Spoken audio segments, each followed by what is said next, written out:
Hello, RTD directors, staff, passengers, and fans. I'm Tara Batali, RTD Fast Tracks Public Information, and in honor of today's spooky holiday, we've collected ghost stories from our beloved historic train hall in Denver. RTD staff and security prior to renovations in 2011 were housed out of the building, and their paranormal experiences are sure to give you the chills. Enjoy! Happy Halloween!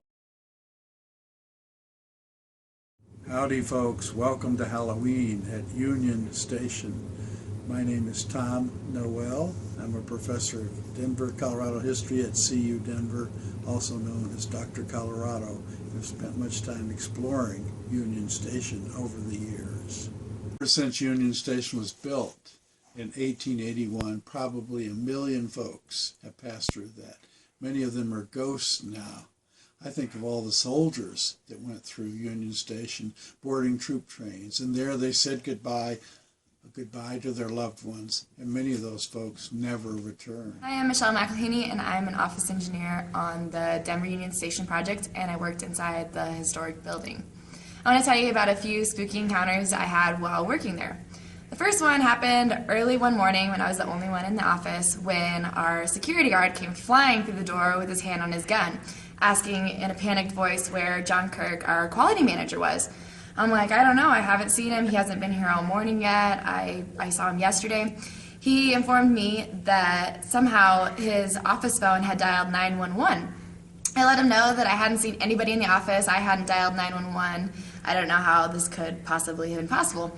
So he made me pick up the phone, call John Kirk's cell phone to try to find him, and we ended up finding him at the breakfast burrito stand. The second encounter happened when I printed out a couple work orders and I left them on my desk to go downstairs for a meeting. And when I returned, the papers were nowhere to be found, and I had the office people helping me look for them. And after asking around to see if anybody had somehow misplaced them, no one knew anything about this.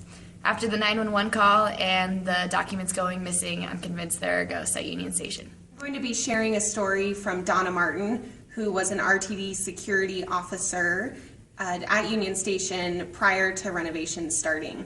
So here's her spooky story. While working the swing shift at Union Station, the oncoming officer and I were doing a walk through the building at around 10:30 p.m. when we heard music that sounded like it was from the 30s or 40s. We tracked it down to what at the time was a men's restroom on the second floor.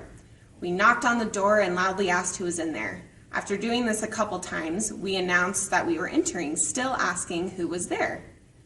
No one answered, and we did not see anybody. We looked under one of the stall doors and saw what appeared to be old-style work boots and canvas pants.